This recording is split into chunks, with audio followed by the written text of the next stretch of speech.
¿Estáis preparados para adentraros en este apasionante mundo del misterio? Comenzamos La Séptima Puerta. Teléfono de WhatsApp 636-923-757. Buenas noches, familia. Bienvenidos otra semana más a La Séptima Puerta.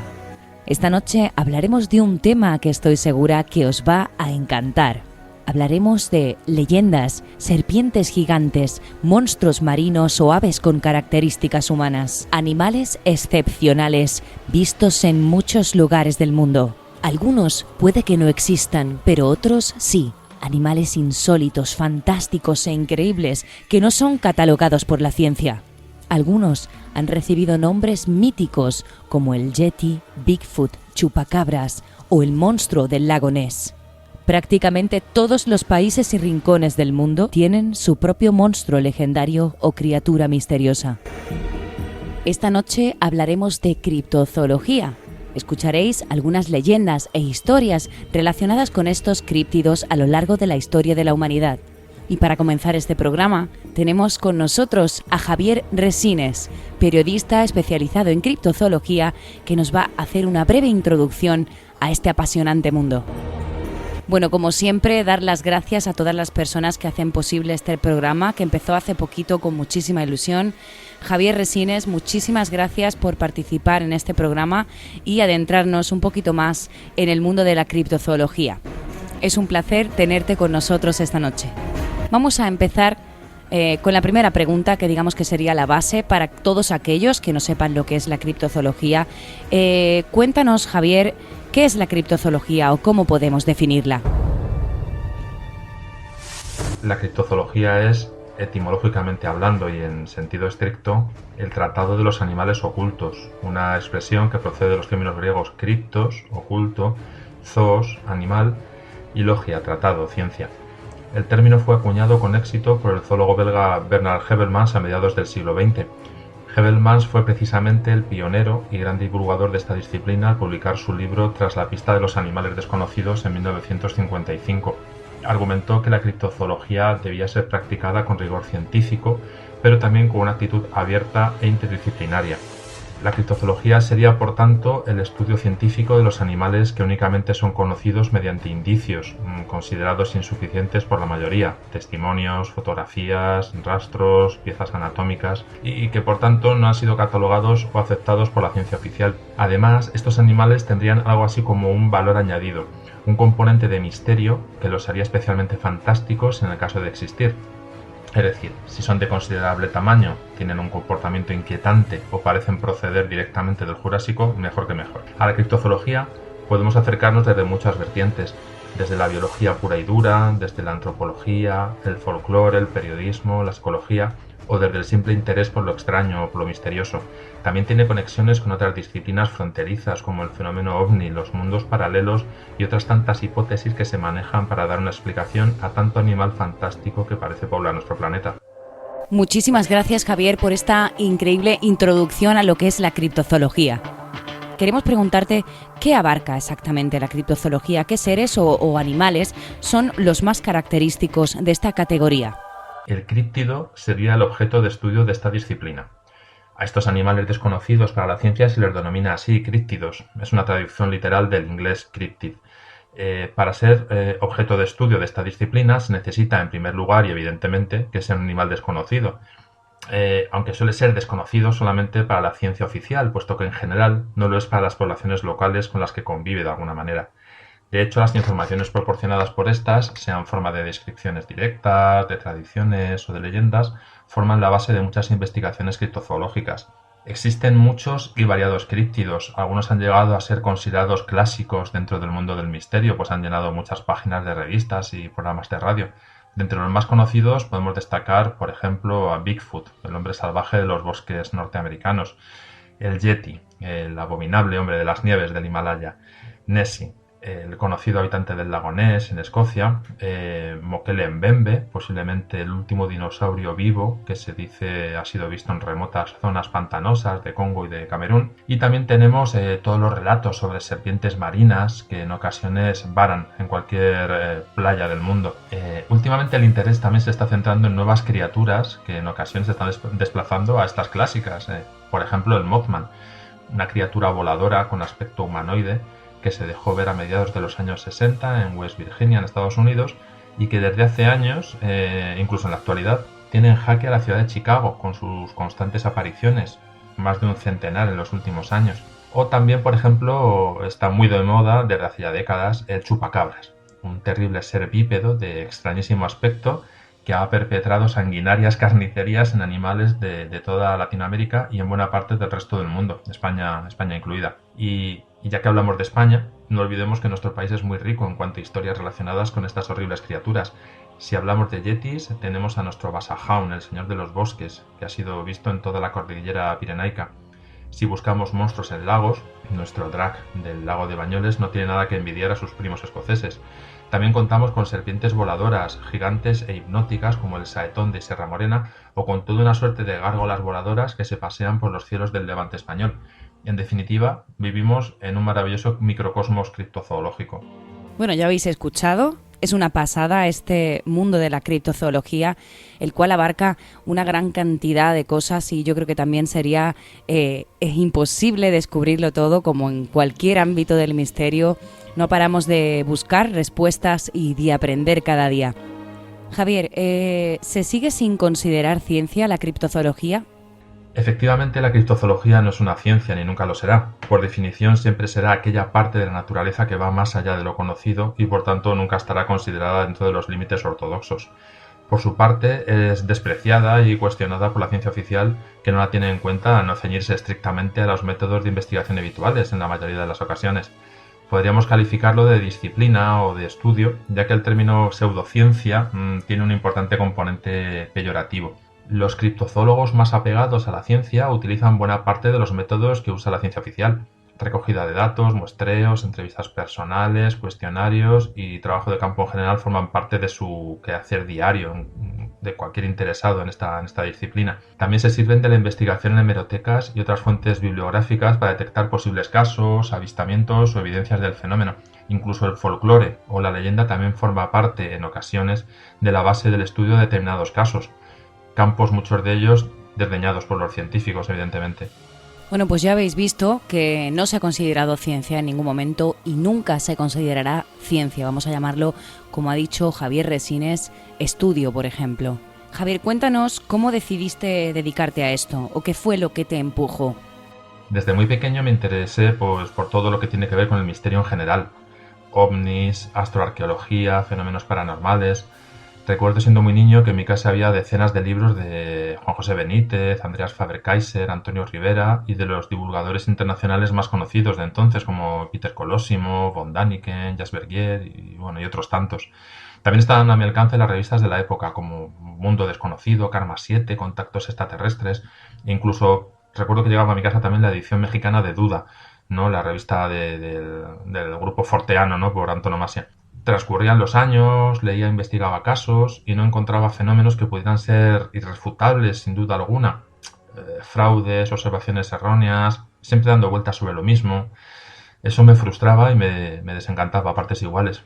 Me convertí casi en un escéptico hasta que empecé a interesarme por noticias sobre animales desconocidos de los que se comenzaban a tener evidencias. Me interesé por el asunto, vi que podía dársele un enfoque científico, que existían visos de realidad en algunos de ellos, y me apasionó de tal manera que ha terminado por ocupar mi tiempo casi al 100%.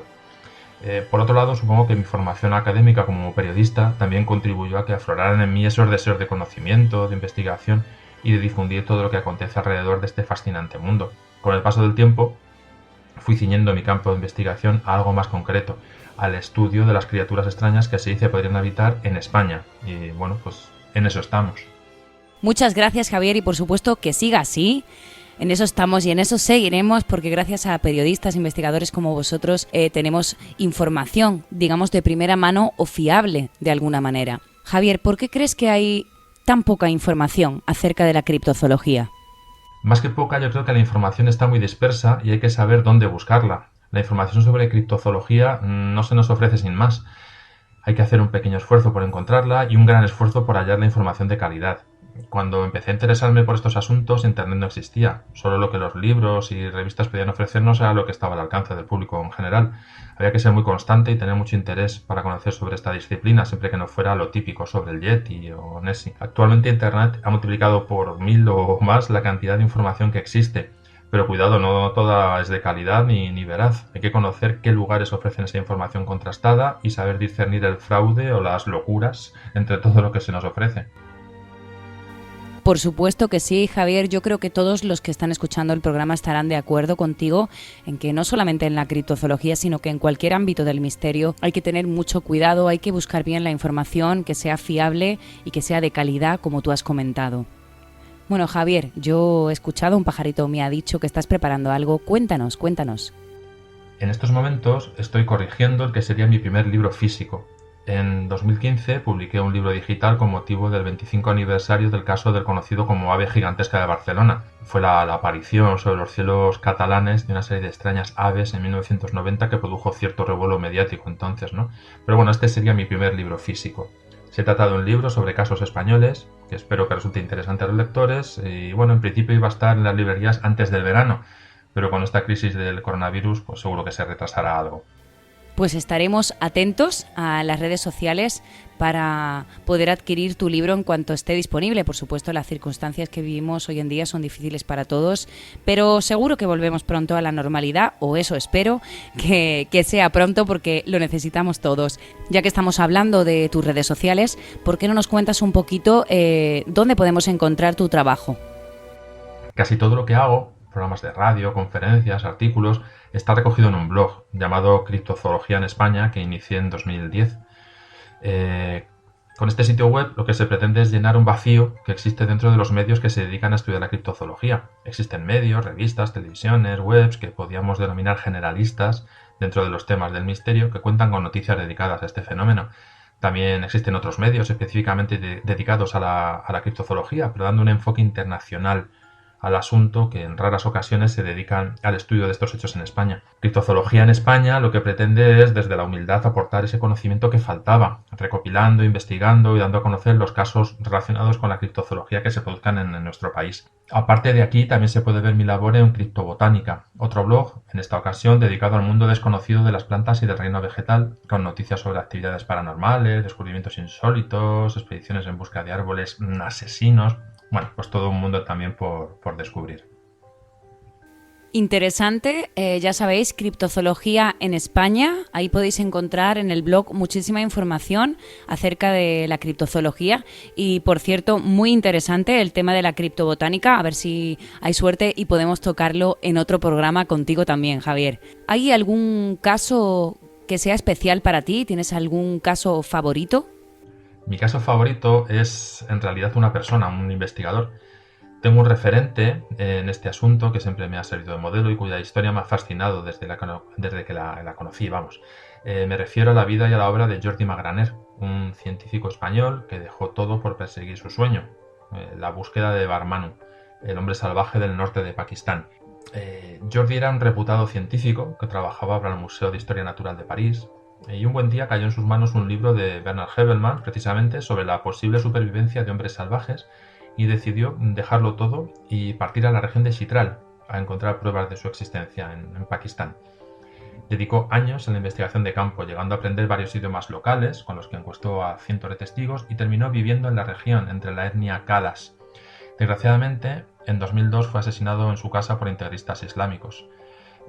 Nos quedan sus trabajos y sobre todo su espíritu, que parece sacado de la bohemia imperante en el siglo XIX, en la época de los grandes exploradores y de los grandes descubrimientos. Muy buen referente, Jordi Magraner. Podéis buscarlo también y leer su biografía porque es muy interesante. Un investigador meticuloso que buscaba el Yeti, entre otras muchísimas cosas. Cuéntanos, Javier, si hay alguna experiencia o algo que te haya marcado durante tus años de investigación como periodista y en el ámbito de la criptozoología. No he tenido nunca un encuentro con una criatura extraña. No he sido testigo de ningún hecho anómalo relacionado con animales. Pero lo que sí me ha marcado como investigador es el contacto con los testigos de este fenómeno. Personas normales como tú o como yo que están seguros de haber experimentado algo que no es de este mundo. La mayoría lo han incorporado a su experiencia y aunque lo recuerdan con extrañeza y curiosidad, han seguido con su vida de un modo normal. Sin embargo, hay un pequeño grupo de personas a los que ha afectado especialmente, hasta el punto de haber tenido que variar sus hábitos, modificar su conducta diaria o incluso haber necesitado ayuda profesional.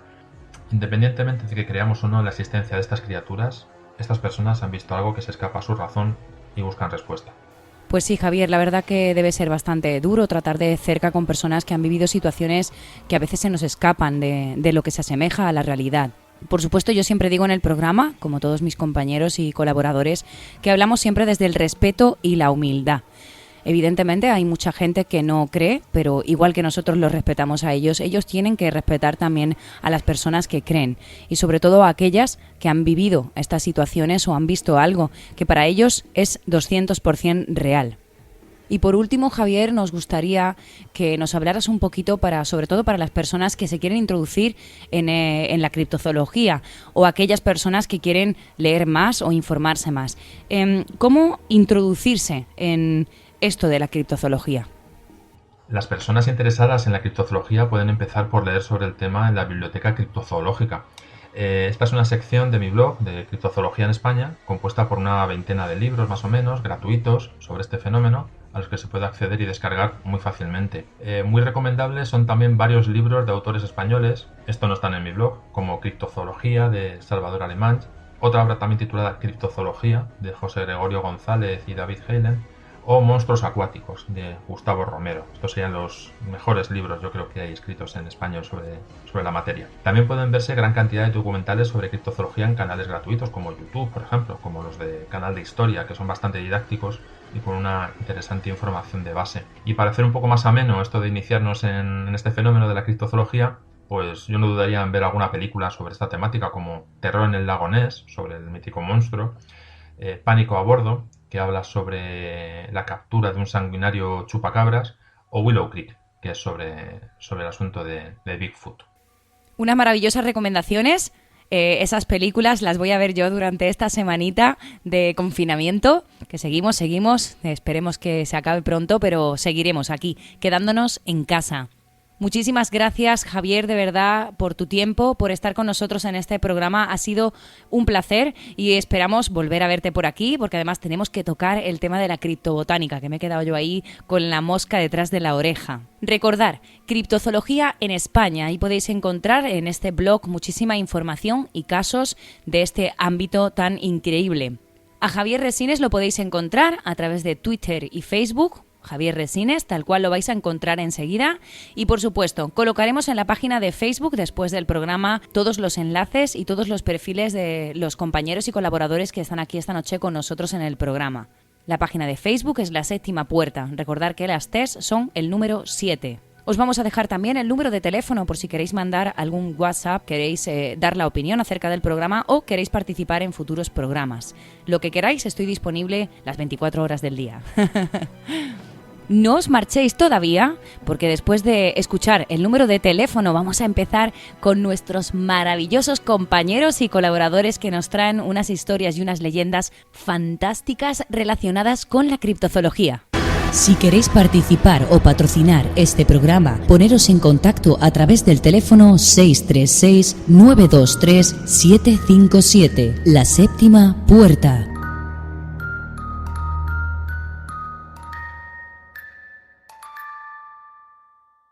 Bueno, pues espero que os haya gustado esta entrevista con Javier Resines. Por supuesto lo volveremos a tener por aquí, eso esperamos, porque nos van a quedar muchísimas dudas y muchísimas preguntas. Y sobre todo ahora, después de escuchar estas fantásticas leyendas y historias. Y sin más, vamos a continuar con nuestro siguiente invitado de esta noche, colaborador de La Séptima Puerta también, Juan Manuel Serón. Él es investigador y explorador del misterio, un gran amigo y compañero, y nos va a traer la historia, la leyenda del monstruo de Capuchinos. La provincia de Málaga está llena de leyendas e historias que van pasando de boca en boca a lo largo de los años. Algunas de estas quedan grabadas para la posteridad en prensa y libros, evitándose así que sean víctimas del olvido. Un claro ejemplo de lo que os estoy contando es la siguiente historia, conocida como el espanto de capuchinos.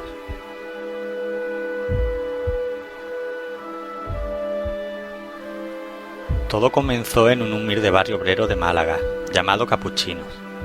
Corría el año 1968, eran las 12 del mediodía. Al ser finales de verano el calor era agobiante, y más si estabas cocinando como nuestra protagonista, Trinidad Gómez. De repente, tuvo que dejar sus quehaceres porque empezó a sonar la puerta. Al abrir, descubrió que era su vecina con su niña pequeña. Entonces recordó que el día de antes se comprometió a cuidar de ella mientras su madre hacía unos recados.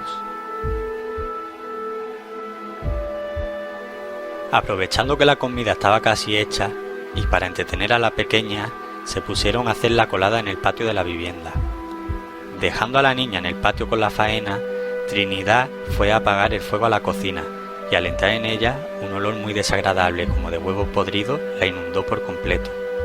De repente, empezó a sentirse observada, y al girarse creyendo que era la niña, vio como en un rincón de la cocina había un ser de 1 metro de estatura acurrucado.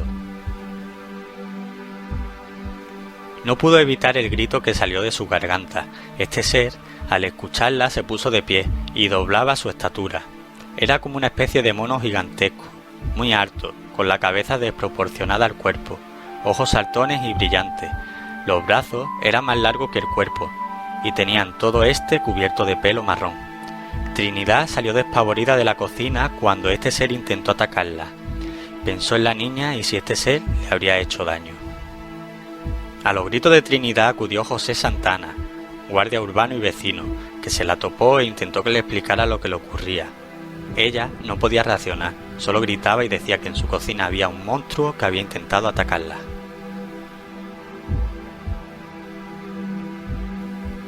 José la hizo ir a su casa rápidamente y decidió acompañarla para investigar lo que en ella estaba ocurriendo. Al llegar, entró en la cocina y quedó espantado al ver cómo un ser gigantesco saltaba la tapia del patio sin ninguna dificultad y se perdía entre los tejados de las casas colindantes. Entonces escuchó un lloriqueo que provenía de la niña, que aterrorizada esperaba ayuda en un rincón del patio. El barrio entero estaba alertado al ver a la pobre Trinidad en el estado en el que se encontraba, por lo que llamaron a la policía, que se personó en el lugar de los hechos y tomó declaración, tanto a Trinidad como a José. Las autoridades se percataron del estado de Trinidad, que acabó en el hospital por una crisis emocional. Las 14 familias que vivían por aquel entonces en Capuchino fueron testigos del lamentable estado de esta pobre mujer. La prensa no tardó en hacerse eco de esta misteriosa historia. Sondearon opiniones y emociones entre el vecindario. La primera publicación fue hecha por el diario Pueblo. En esa recta final del verano, muchos curiosos se personaban allí porque querían ver con sus propios ojos y dar caza al que bautizaron como el espanto de Capuchinos. Fueron días de mucha incertidumbre y miedo, donde la policía tuvo que dar carpetazo de inmediato a esta historia, como suelen hacer con casi todas las historias de carácter paranormal. La conclusión de ello fue que un mono había causado todo esto al escaparse de un circo que había llegado a Málaga. Cosa que no fue así, ya que el encargado de mantenimiento de los animales de dicho circo confirmó que no se escapó ni un mono ni ningún otro animal de este. Por lo que se cuenta, ya quedan pocos testigos de aquel hecho viviendo en esa barriada, y siguen recordando lo sucedido con muchísimo miedo. Yo personalmente, al leer esta historia en un libro del que considero mi maestro, José Manuel Frías, me personé en la zona de los hechos buscando testimonios de algunos testigos. Recorriendo sus calles, imaginé y pude empatizar mucho con cada una de las personas que aquel día fueron testigos de lo insólito. Para mi disgusto, tras hablar con mucha gente de la zona, me vine a casa con las manos vacías, pero con el convencimiento de poder algún día seguir con este proyecto y aportar mi granito de arena para que esta historia jamás sea olvidada. Espero que os haya gustado la historia que os acabo de contar. Un saludo y un fuerte abrazo para todos los seguidores de la Séptima Puerta, y en especial un abrazo para Laila y Carlos, a lo que os agradezco una vez más toda la confianza que depositáis en mí. Hasta pronto, compañeros.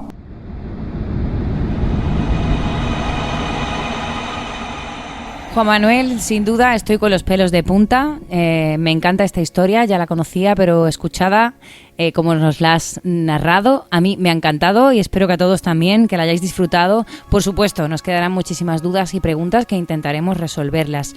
Muchas gracias por esta maravillosa narración de este monstruo de capuchinos o espanto de capuchinos, como también lo llamaban. Y como ha comentado él, bueno, pues el tema del mono que se escapó del circo, que se intentan tapar estas noticias con alguna justificación que luego se demuestra que no es correcta. Como ha comentado también, el hecho de ir en busca pues, de información y de intentar contactar con personas que hayan estado involucradas en este o en otros casos.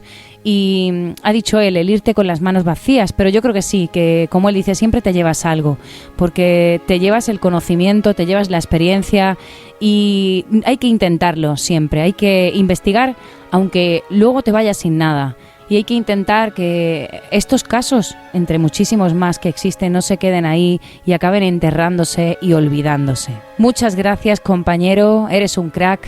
Vamos a pasar con, como tú lo has llamado, Juan Manuel Serón, tu maestro, el maestro de muchísimas personas, el mío también concretamente. Él es fiel colaborador de La Séptima Puerta y hoy nos trae una historia muy interesante. Él es José Manuel Frías, escritor y periodista de investigación. En este caso, él nos va a hablar también de un caso en la provincia de Málaga. Luego pasaremos a algunas otras provincias y lugares con otras leyendas que nos traen otros compañeros. Nos va a hablar de el puma del Genal o el chupacabras malagueño. Dentro del ámbito de la criptozoología existe un término que a veces nos parece un poco lejano, es el término chupacabras, ese famoso animal que sobre todo en países latinoamericanos como Perú, como Chile, como Argentina, se ha aparecido en tantas ocasiones y siempre además antes o después de que se haya visto una luz extraña en el cielo, de que un objeto de procedencia desconocida haya aterrizado, se haya acercado a la Tierra. Parece que ha relacionado a ese extraño animal con el mundo de los ovnis, pero es algo que nos parece muy lejano y en realidad lo tenemos más cerca de lo que nos imaginamos. Lo que ocurre es que cuando se manifiesta en algunos lugares dentro de España quizá no se le ha dado la importancia que sí se le da en Latinoamérica. Concretamente en Málaga hemos tenido a diversos chupacabras, hemos conocido animales de este tipo en el Monte Gibralfaro, en Málaga Centro, en lugares como Canillas de Aceituno, en la comarca de la Axarquía y en la serranía de Ronda. Ya Juan José Benítez en su libro La Quinta Columna habla de un chupacabras que se apareció en el propio pueblo de Ronda, en el municipio de Ronda, que degollaba caballos, que devoraba diferentes animales de granja y que dejaba huellas como si sus patas fueran tubos, no fueran realmente patas, si fueran tubos. A pesar de que la gente que veía aquel animal pues le daba la impresión de que era una especie de felino de tamaño medio. Pues posiblemente el caso de chupacabras más importante en la provincia de Málaga fue el que se apareció durante algún tiempo, a partir de agosto del año 2002, en la serranía de Ronda, concretamente en pueblos como Atajate, Benadalid, Benalauría, y la voz de alarma surge precisamente una tarde-noche de verano del mes de agosto de aquel año 2002, cuando un vendedor de quesos, Diego Arcanche, iba en su vehículo, en una furgoneta, y estaba caminando precisamente, estaba conduciendo entre los municipios, creo que de Atajate y de Benadalid, ya a una hora en la que había poca iluminación, estaba prácticamente cayendo la noche. A su derecha tenía una ladera ascendente y a su mano izquierda tenía una ladera que descendía.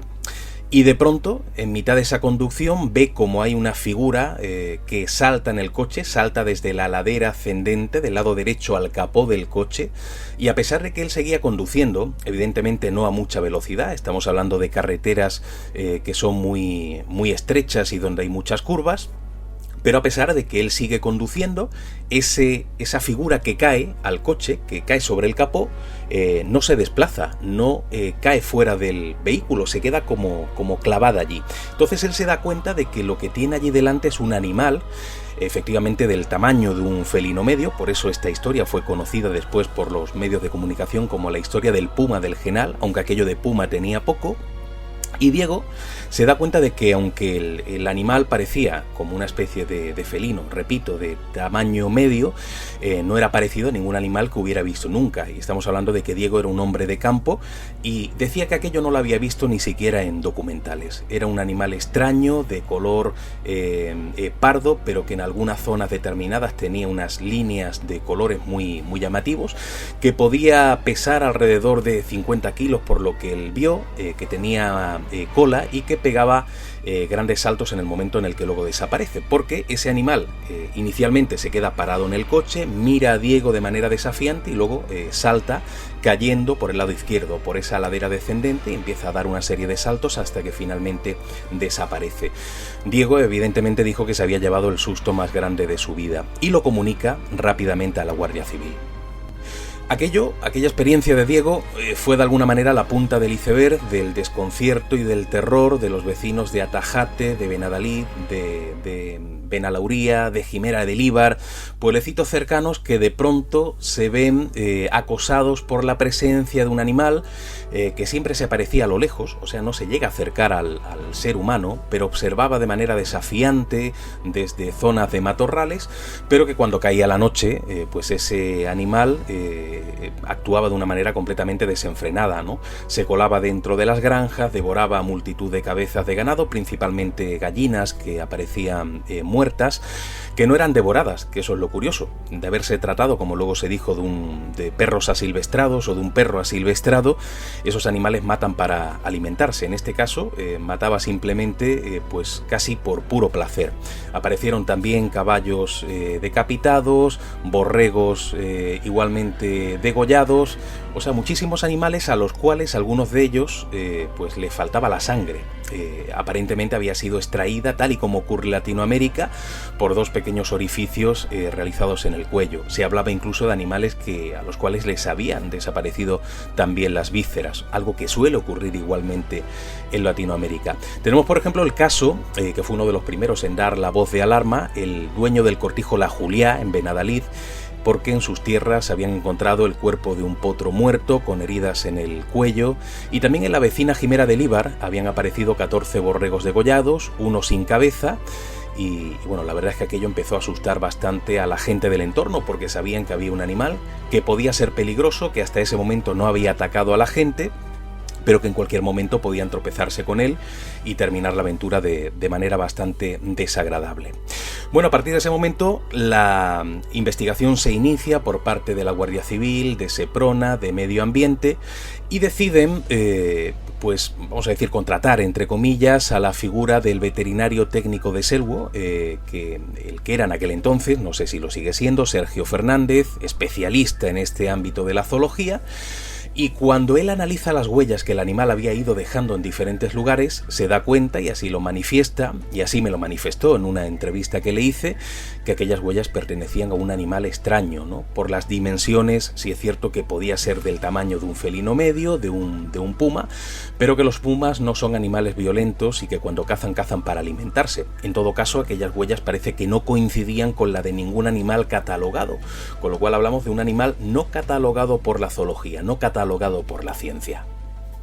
Evidentemente, cuando en algunos medios de comunicación se empieza a presentar esta historia como la historia del puma del Genal, mucha gente ajena a la serranía de Ronda pensó que el caso se había resuelto, que era eso, un perro asilvestrado, que era pues un animal normal y corriente, pero la gente del entorno se sintió bastante molesta con esos titulares. Ellos son personas de campo y que por lo tanto conocen la flora y la fauna del entorno, y decían que aquel animal no coincidía para nada sus características con ningún animal conocido, que no podía ser un perro asilvestrado, por lo que antes comentaba. Estos animales suelen matar para alimentarse, que no podía ser un puma porque son animales que tampoco atacan por gusto. Y cuando se comentó la posibilidad de que se tratara de un animal salvaje que hubiera comprado alguna persona en el mercado negro y que hubiera tenido en alguna de las fincas, ¿no?, de gente adinerada del entorno y se hubiera escapado, o que se hubiera escapado del propio Selwo, aquello tampoco coincidía con las características que se habían ido obteniendo por medio de las huellas, por medio de testimonios de la gente del entorno, con lo cual, aunque fue conocido como el caso del puma del Genal, aquello de puma tenía poco. También existe un dato interesante. Cuando en su momento visité a Juan Ignacio Trillo y lo entrevisté, él era delegado de Medio Ambiente por aquel entonces, pues no solamente me dio detalles muy interesantes sobre la investigación que se había realizado, sino que incluso me dio un informe en el cual se decía que se habían colocado cámaras con sensores en diferentes lugares donde el animal solía aparecerse y que ese animal se había grabado. Pero curiosamente en ese informe decía que era un animal sin identificar. Claro, cuando tú tienes delante una pantalla en la que estás viendo al animal y no puedes identificarlo, ese animal, desde luego, muy normal no podía ser. Y además un detalle curioso, es llamativo como cuando intenté hacerme con esa grabación y contacté de diferentes maneras y por diferentes vías con la Guardia Civil en Madrid, con la central, me dijeron que aquella cinta pues se había extraviado, había desaparecido. Qué casualidad, ¿no? En un caso tan extraño y tan controvertido como este. Bueno, dentro de ese dispositivo que la Guardia Civil y el Seprona pues ubicaron en diferentes zonas por donde solía pasar este animal, ya no solamente para intentar grabarlo o para obtener huellas, sino incluso para intentar atraparlo, ya que se trataba de un animal que podía ser peligroso. Una madrugada, a eso de las 3:30, pues llaman a Sergio Fernández, este director técnico veterinario de Selwo, para decirle que rápidamente se pusiera en marcha. Él estaba viviendo por aquel entonces en Marbella, que se pusiera en marcha para acudir a la serranía de Ronda porque habían cercado al animal. Creo recordar que era muy cerquita del municipio de Atajate. Lo tenían cercado, con lo cual le piden que acuda rápidamente con una escopeta de dardos narcóticos para intentar dormirlo. Bueno, Sergio Fernández se levanta de la cama, prepara el material, se mete en la furgoneta, se va en dirección a la serranía de Ronda. Pero más o menos, cuando estaba a pocos kilómetros de Marbella, lo llaman y le dicen que puede regresar a su casa, que se habían confundido, que lo que tenían delante no era el puma, sino que era un gato. Claro, Sergio se queda muy extrañado, diciendo, ¿cómo es posible que me hayáis despertado a las 3:30 de la madrugada por un gato? Y le dicen, bueno, es que es un gato 7-8 veces del tamaño de un gato, por eso nos hemos confundido. Bueno, Sergio colgó el teléfono sabiendo que le estaban gastando casi una inocentada. No existe un gato 7-8 veces del tamaño de un gato, como no existe una persona 7-8 veces del tamaño de una persona. Sería algo completamente inexistente, algo absolutamente brutal que no podría existir. Así que entendió, como entiendo yo, que ese animal se habría puesto violento, que tuvieron seguramente que abatirlo a tiros y que quisieron ocultar la historia para que esto no llegara pues a oídos de asociaciones animalistas que pudieran quejarse en un momento determinado, o sencillamente que la gente del entorno o la gente de la provincia de Málaga no tuviera constancia de que un animal de características no conocidas por la ciencia pues había estado deambulando de un lado a otro en la serranía de Ronda, para no causar miedo popular. Así que seguramente aquel animal pues fue, como digo, abatido a tiros, seguramente fue enterrado, quemado. La historia al final pasó al olvido, lamentablemente pasó al olvido, como la historia de aquel puma del Genal, como si aquello hubiera sido un puma. Pero repito, esto se ha dado en muchos otros lugares. Ese animal de manera cíclica se ha aparecido en diferentes puntos de la provincia, al igual que ha ocurrido en otras provincias. Luego desaparece, no se vuelve a saber nada de él y vuelve a aparecer otro con el paso del tiempo. Ya en la serranía de Ronda, repito, se había aparecido y forma parte como protagonista de ese libro, La quinta columna de Juanjo Benítez, pero también en la comarca de la Axarquía. Y luego aquel famoso animal que en la zona, lo que sería el entorno del monte Gibralfaro, en Málaga capital, también se dejaba ver en la década de los 80. Gente que vivía en el entorno, en pequeñas granjitas en la zona, decían ver a ese animal observando desde la maleza, que también de noche se volvía una auténtica bestia y devoraba cerditos o devoraba gallinas del entorno, y que también, curiosamente, parece que tiene que ver con el ámbito de la ufología, porque ya en la serranía de Ronda se han visto muchos ovnis a lo largo de la historia, ¿no? Se han dado muchos casos de avistamientos, de encuentros cercanos, pero también es curioso cómo en el caso del monte Gibralfaro, por aquel entonces, hablamos de década de los 80, finales de los 70 también, se habían visto muchas luces del tamaño aparente de un balón de fútbol, que de pronto se internaban entre la maleza en lugar de desaparecer de una manera veloz en el cielo, como suele ocurrir en muchos avistamientos. Estos ovnis del tamaño de un balón de fútbol se internaban, como digo, entre la maleza como si desaparecieran por algún tipo de conducto oculto. Eso ha llevado a mucha gente a creer que posiblemente haya algún tipo de base extraterrestre dentro del Monte Gibralfaro. Yo sé que suena a ciencia ficción, pero es cierto que en muchos otros lugares del mundo, y personalmente he estado, por ejemplo, investigando en Puerto Rico, donde la gente me hablaba de bases submarinas, gente que había visto surgir del mar una columna de luz por la que de pronto aparecía un objeto que desaparecía en el cielo, o el objeto directamente, y también en Puerto Rico se han visto diferentes humanoides, o se han visto incluso lo que sería la figura del propio chupacabras. Así que algo parecido parece que ha ocurrido también en el Monte Gibralfaro, donde además desaparece uno de los ovnis más grandes de España. Es una historia que nos remitiría al año 1945, cuando en Churriana, que hoy día es una barriada de Málaga, en aquel entonces era un pueblo independiente, pues en una zona muy cerquita de lo que era el campo de aviación, o sea, todavía no existía el antiguo, lo que es el actual aeropuerto, era el campo de aviación, un sitio mucho más pequeñito, pues en ese lugar, al otro lado de una acequia, había diferentes casas de campesinos y muchos ya habían visto diferentes ovnis en mitad de la noche, objetos extraños en el cielo. Pero concretamente una noche de agosto de mediados de la década de los 40, y quien habla del año 1945, aunque no podemos precisar una fecha, pero sí sabemos que la historia ocurrió porque todavía existen los hijos de aquellos dos testigos, en este caso José Márquez y José Salcedo, que eran dos campesinos que vivían en esas casitas, que se levantaron una madrugada a las 3 de la mañana para recoger sandías y para recoger tomates que iban a vender en diferentes mercados malagueños.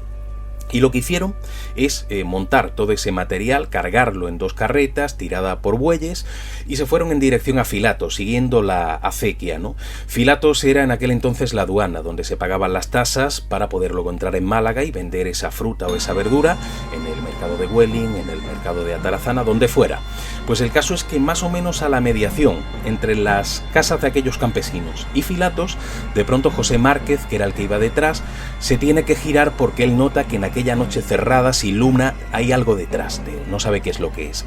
Se gira y ve como una luz se va acercando a lo lejos, una luz que según se acerca se hace gigantesca, que allá por donde pasa es como si se hiciera de día, de tal iluminación que poseía, y en el momento en el que esa luz pasa por encima de aquellos dos campesinos, la descripción que ellos dan es alucinante.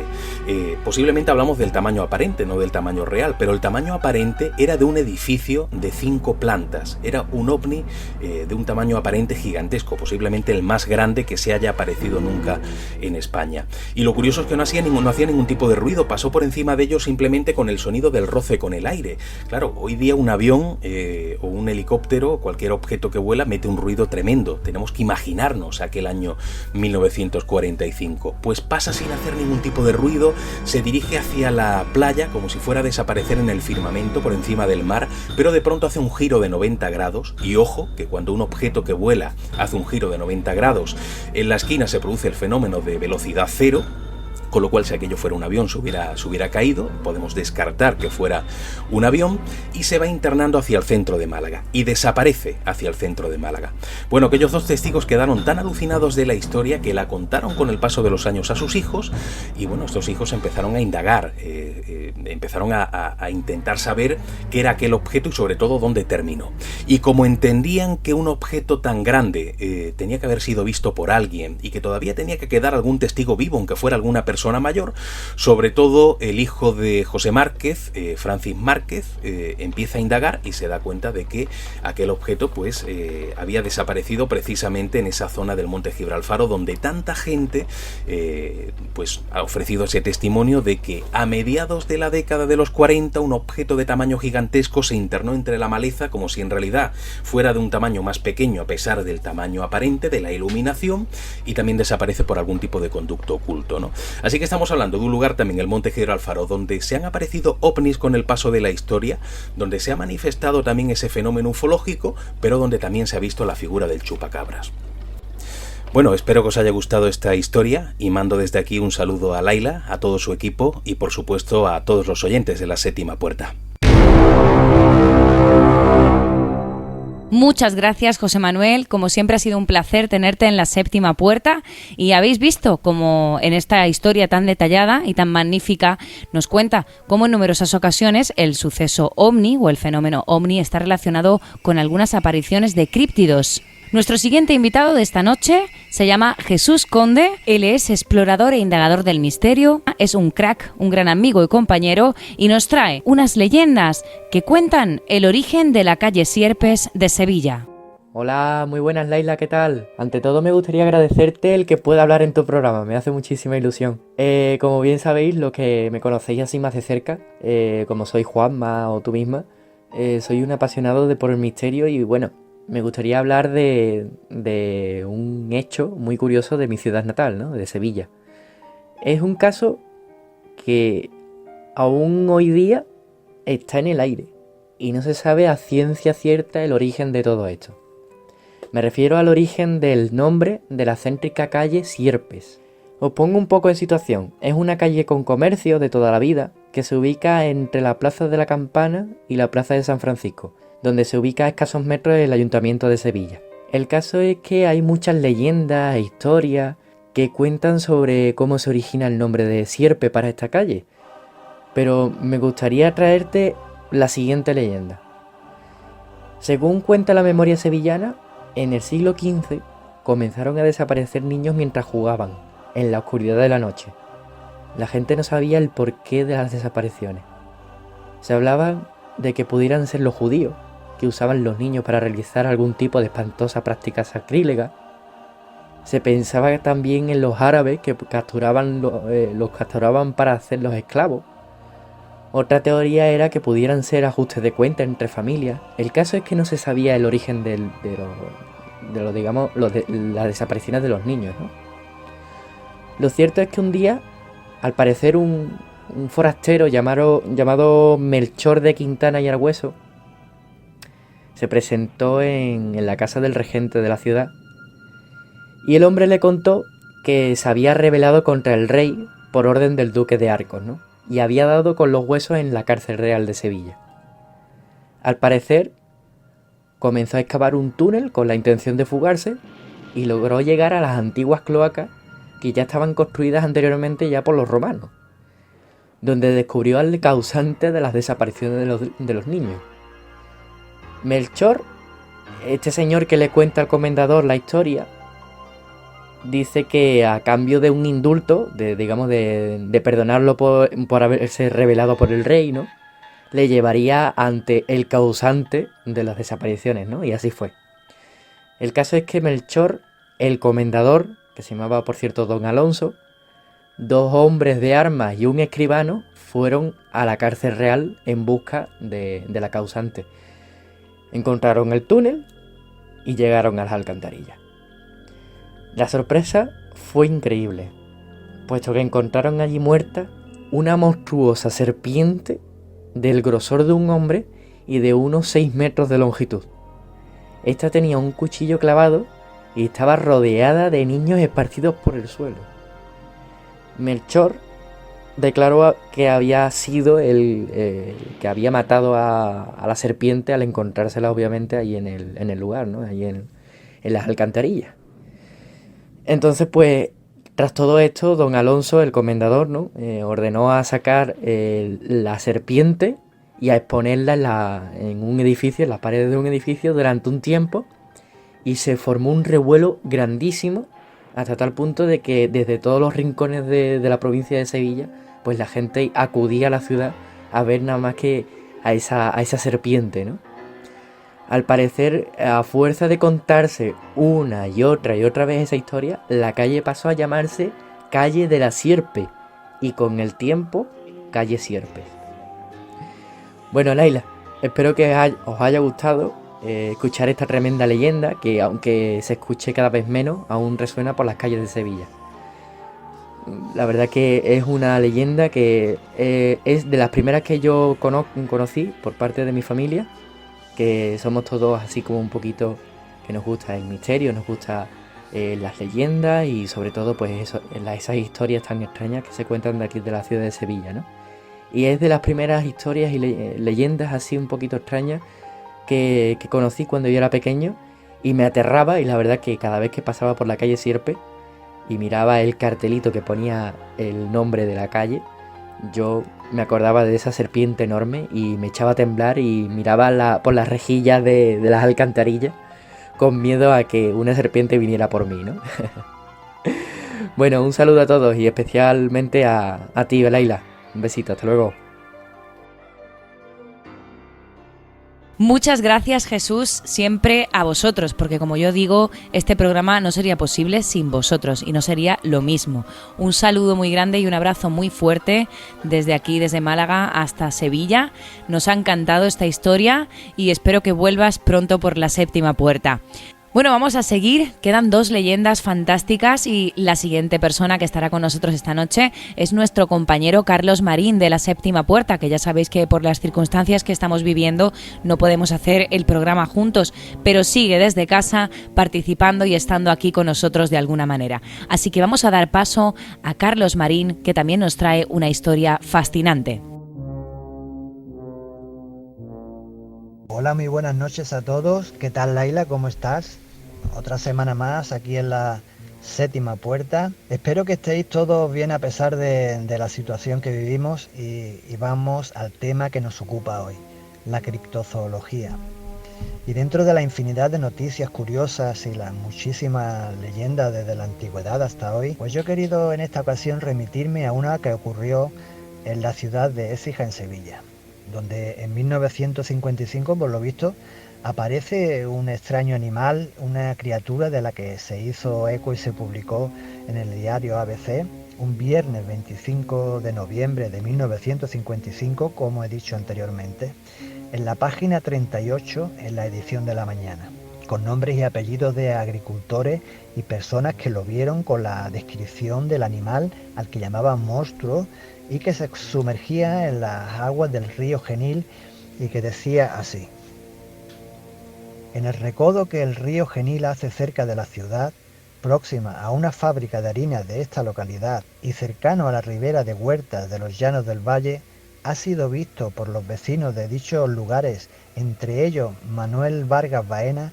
Concepción Montenegro Álvarez y un sobrino de esta, llamada Adolfo Ábalos Montenegro, un animal extraño de tamaño y forma de un perro lobo, aunque con el cuerpo más alargado, lomo rubio y oscuro y pecho blanco, cabeza fina, terminada en un hocico puntiagudo, saliendo de su frente 2 cuernos oscuros de unos 20 centímetros y con rabo largo y poblado, que está causando el pánico de los horticultores.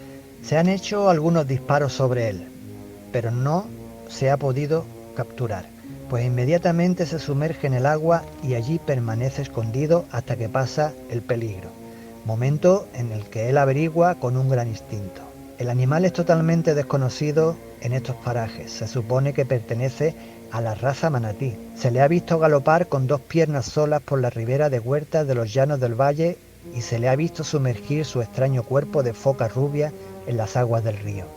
Pasa hierbas como un caballo y bucea como una morsa. Tiene cuernos como un buey y el hocico afilado como un galgo corredor. Tiene un inmenso rabo largo y poblado que causa el pánico a los horticultores. Y cuando es perseguido se zambulle en el agua, donde permanece escondido hasta que pasa el peligro, momento que averigua con gran instinto.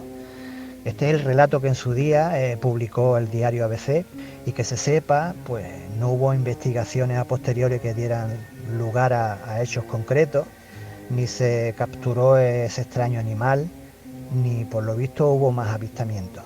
¿Qué animal podría ser? Ahí queda esa incógnita.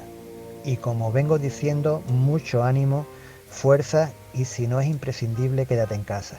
Os esperamos la semana que viene en la Séptima Puerta. Muy buenas noches a todos. Muchas gracias, compañero. Nos ha encantado también y bueno, sí, esperemos que todo pase pronto y podamos estar todos juntos en el estudio y seguir haciendo este programa en directo como lo comenzamos.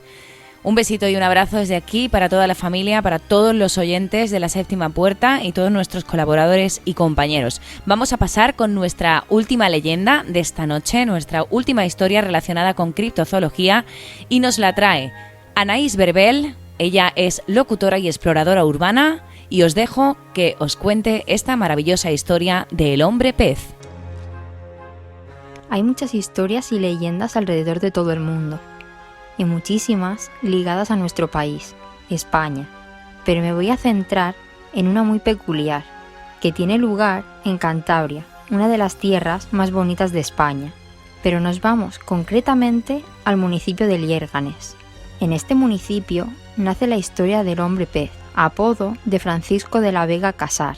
Según la leyenda, cuenta que, a mediados del siglo XVII, en el pueblo cántabro de Liérganes, había un matrimonio formado por Francisco de la Vega y María de Casar, que tenían 4 hijos y que el segundo hijo, que también se hacía llamar Francisco, en la víspera del día de San Juan del año 1674, se fue a nadar con unos amigos al Miera. El joven se desnudó, entró en el agua y fue río abajo, hasta perderse de vista. Sus amigos no temieron por él, ya que era un perfecto nadador, hasta pasadas unas horas que al no regresar le dieron por muerto. 5 años después, en 1679, mientras unos pescadores faenaban en la bahía de Cádiz, se les apareció un ser acuático extraño, con apariencia humana, pero al acercarse a él desapareció. Al cabo de unos días de su repetida aparición, consiguen atraparlo. Entonces descubren que era un extraño ser. Era un hombre joven, corpulento, de tez pálida y cabello rojizo. Las únicas peculiaridades eran una cinta de escamas que le descendía de la garganta hasta el estómago, otra que le cubría toda la espina y unas uñas gastadas, como corroídas por el salitre. Los pescadores lo llevaron al convento de San Francisco, donde después de conjurar a los espíritus malignos que pudiera contener, le interrogaron en varios idiomas sin obtener de él ninguna respuesta. Al cabo de unos días de insistencias para que hablara, consiguió decir algo: Liérganes. Nadie le encontraba explicación a la palabra, hasta que aparece un cántabro que había emigrado por trabajo a Cádiz. Entonces les dijo que Liérganes era un municipio de Cantabria. La noticia llegó a Liérganes para ver si allí había ocurrido algo, y confirmaron que lo único que había ocurrido allí era, hacía 5 años que desapareció Francisco. Debido a la situación, un fraile del convento le acompañó de vuelta a Cantabria para comprobar que eso era cierto. María de Casar le reconoció al verle llegar como su hijo, al igual que sus hermanos que se encontraban allí. Una vez ya en casa, no mostraba interés por nada, siempre iba descalzo, y si no le daban ropa, iba desnudo con total indiferencia. No hablaba, solo alguna palabra suelta y sin ningún sentido. Cuando comía, lo hacía con avidez, para luego pasarse 4 o 5 días sin probar bocado. Por todo ello, se le tuvo por loco, hasta que un día, al cabo de 9 años, desapareció de nuevo en el mar, sin que se supiera nunca más de él.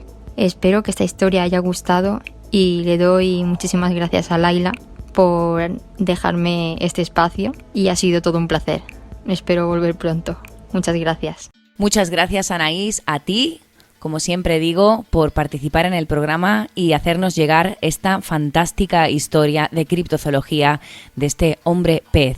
Bueno, recordaros los perfiles de todas las personas que han estado aquí con nosotros esta noche. A Javier Resines lo podéis encontrar a través de Facebook, Twitter o Instagram, y también podéis visitar su blog en Criptozoología en España. A José Manuel Frías lo podéis encontrar en su página web y a través de su canal de YouTube Poe el Alquimista. Juan Manuel Serón podéis encontrarlo en todas las redes sociales y en YouTube como JM Serón. Jesús Conde podéis encontrarlo en Instagram como Conde Sibarita. Anaïs Verbel podéis escucharla a través de AJ Radio en YouTube y en Facebook. Quiero mandar un saludo de parte de todo el equipo de La Séptima Puerta a todos nuestros oyentes que nos escuchan a través de la Mega Radio Costa del Sol, desde la Mega Marbella, la Mega Latina y la Mega Málaga, y a los que nos escuchan a través de otras plataformas. Os dejamos también el teléfono por si queréis contactar a través del WhatsApp, mandar un mensaje, una opinión o si queréis participar en futuros programas. Espero que hayáis disfrutado de este programa y que os hayan gustado las historias y leyendas y el tema que hemos tocado esta noche. Muchísimas gracias a todos y nos vemos en el próximo programa de La Séptima Puerta. Recordad, quedaros en casa.